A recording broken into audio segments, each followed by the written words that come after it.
Alright guys, it's your boy Luxus PH and sa video na to tuturuan ko kayo kung paano magpalit ng pangalan sa ating mga Facebook page. Vlogger!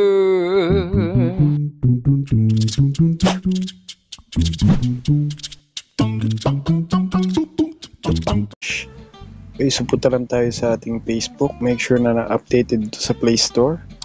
And syempre, change natin tong ating dito sa Facebook page na papalitan natin ng pangalan. Then kapag andito na tayo, makikita nyo tong icon na to. Dito sa may bandang kanan sa taas, click lang natin yan. And click lang natin ito mismo. Okay. So click lang natin to tatlong dot. Then usually kasi kapag nandito ka mga bro sa mismong Facebook app, mahihirapan kang hanapin yun kung hindi ka mabusisi. Kasi kapag pinindot mo tong edit, iba ang lalabas. Ayan. Pero subukan natin i-search dito. Search natin yung name.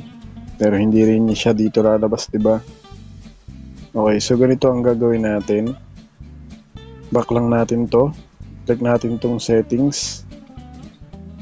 Then pag dito wala kang makikita dyan at hindi rin siya lalabas dyan, kahit pindutin mo tong page details, ito lang ang papakita sa iyo dyan. So back ulit natin. Napakasimple lang mga bro. Dito meron ditong search settings. Search lang natin yung name. Ayan. So dito lalabas na kagad siya.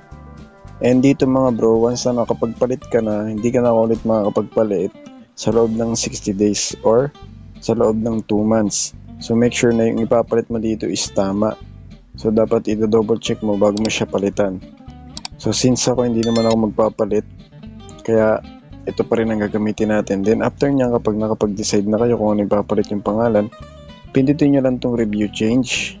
And then maya maya, i-review lang yan ni Facebook. Tapos i-refresh nyo lang tong Facebook page nyo ng ganito. Parang i-scroll down mo lang.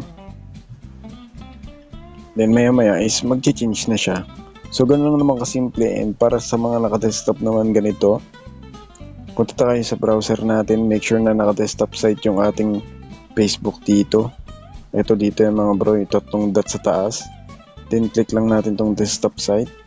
Then kapag nandito na tayo, click lang natin tong icon sa may taas, sa may kanan.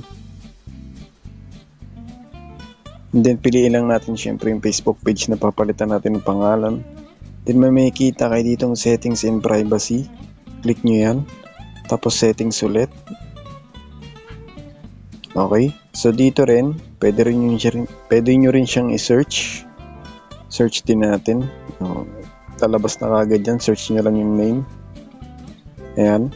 So dito makikita nyo na kagad yan. Unang-una yan. Then dito mga bro, pwede kayong mag-add dito ng username. So ang nakalagay kasi sa akin is Luxus Official 26. Then yung name pa rin natin is Luxus PH. So ganoon lang din naman siya. 60 days siya. Kaya i-make sure natin na yung papalit natin is talagang ayun na. So yun lang. Sana nakatulong tong video na to. Like, comment, share, and subscribe. And follow for more videos. Maraming salamat sa panonood. Let's go!